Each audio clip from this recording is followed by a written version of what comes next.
안녕하세요. 슬기로운 건강생활 주치 이선민입니다. 오늘은 제일 관심 있는 내용이시지 않을까. 학부모님들 입장에서는 수험생들한테 필요한 영양성분, 영양제와 관련된 이야기를 드리려고 하는데요. 이제 과거에 저희 시절만 해도 학생들이 이렇게 영양제를 챙겨 먹었던 시절은 아니었던 것 같아요. 근데 이게 참 모순인데 지금은 풍요로워졌잖아요. 그전과 비교할 때는 풍요로워졌는데 오히려 수험생들이 영양제를 먹는 시대가 되어버렸죠. 저는 지금도 아이들한테 영양제를 꼭 먹여야 된다라고 강조를 하고 있지 않습니다. 제가 영양치료를 하고 있기는 하지만 왜냐하면 아이들은 잘 먹을 수 있도록 부모님들이 잘 이렇게 만들어주시면 된다고 생각을 하기 때문인데 이 수험생들을 보면 쉽진 않은 것 같아요. 이게 여러 가지 이야기를 하다 보면 5, 60대처럼 굉장히 지쳐있고 피곤한 경우들을 볼 수밖에 없습니다. 그만큼 하루의 대부분의 시간을 속된 말로 얘기하면 진을 빼는 생활을 하고 있기 때문에 그렇다고 생각이 되어지는데요. 그래서 이 수험생활 기간 동안, 이 단기간 동안에 영양제를 활용하는 것은 충분히 일리가 있다라고 판단이 되었습니다. 그럼 어떤 영양제를 줄 거냐? 어떤 아이는 이런 영양제를 먹는다고 하고 또 어떤 아이는 저런 영양제를 먹는다고 하고 이야기들이 많은데 쉽게 얘기하면 귀동량을 해서 좋다고 하는 것들을 아이들한테 주곤 하는데 결과적으로 아이들이 그 영양제를 먹었을 때 굉장히 컨디션이 좋아지지 않는다면 결과적으로 귀찮은 일만 생기게 되고 아이들이 나 그런 거 안 먹을래 이런 일이 생기게 되겠죠. 그래서 기본 패턴을 잡아드리고 싶은데 일단 수험생이라고 한다면 꼭 먹어야 될 영양제를 제 개인적인 생각으로 설명을 드린다면 첫째는 종합 비타민이에요. 사실 종합 비타민을 먹는다고 해서 아이들이 컨디션이 갑자기 좋아지거나 그러지는 않을 겁니다. 하지만 종합 비타민은 기본적으로 보험과 같은 성격을 띄어요. 좀 극단적인 상황에서 아이들이 영양소가 부족해졌을 때 이 종합 비타민에 있는 이 영양소들이 결과적으로 그런 극단적인 상황에서 최소한의 영양소가 될 수 있기 때문에 이 종합 비타민은 보험이라는 성격으로 꼭 아이들한테 주셨으면 좋겠고요. 다만 너무 이 영양 권장량에 딱 맞아 있는 영양 성분이 적은 종합 비타민보다는 조금 넉넉하게 충분량이 들어있는 최적 섭취량을 먹을 수 있는 종합 비타민을 수험 기간 동안에는 좀 주셨으면 좋겠습니다.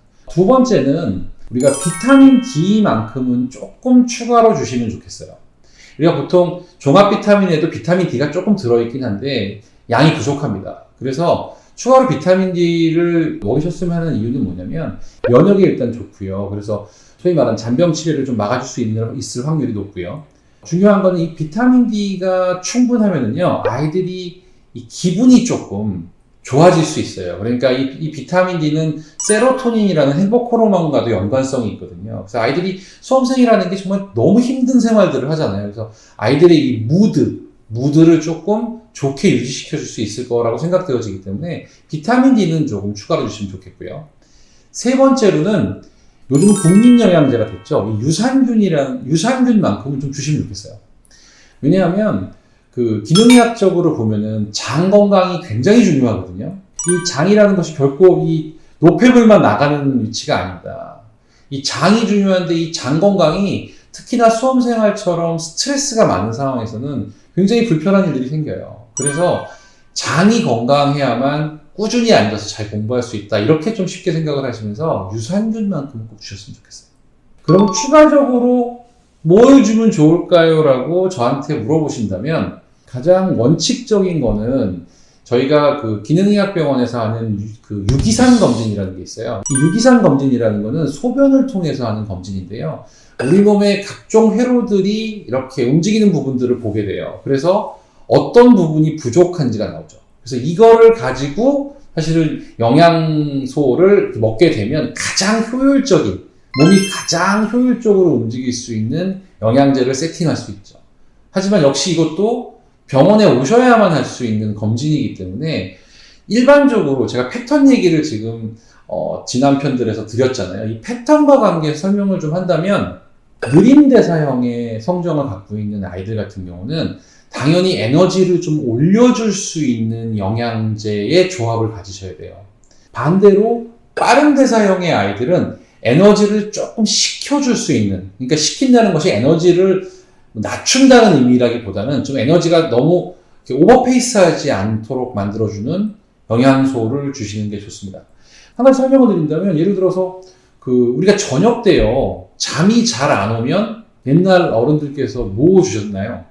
우유 한 잔 따뜻하게 해서 먹게 했잖아요. 그 우유 안에는 어떤 영양소가 들어있냐면, 뭐 여러 가지 단백질도 있고 많겠지만, 대표적으로 테아닌과 트립토판이라는 성분들이 들어있어요. 이 테아닌 같은 경우는 이제 심신을 좀 진정시켜주고 안정시켜주는 역할을 하거든요. 이제 이런 영양소의 경우에 이 느린 대사형의 아이들한테 너무 과하게 주게 되면 또 아이들이 너무 이렇게 좀 차분해질 수도 있거든요. 근데 반면에 에너지 대사가 빠른 대사형의 아이들 같은 경우에는 이런 영양소를 저녁 때 주시면 숙면을 취하고 에너지를 잘 조절하고 시키는 데 있어서 도움이 될 수 있겠죠. 그래서 큰 틀은 그거예요. 공통적인 영양제를 좀 주시면서 느린 대사형의 아이들은 에너지를 올릴 수 있는 영양소, 빠른 대사형의 아이들은 좀 에너지를 조율하고 시킬 수 있는 영양소를 좀 찾아서 주실 수 있다면 가장 좋은 방법이 될 수 있겠고요.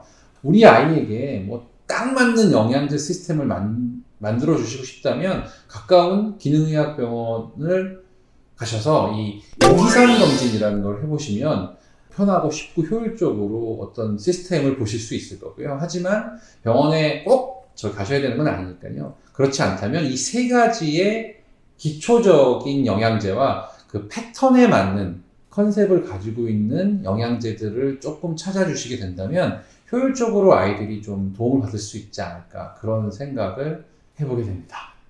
감사합니다.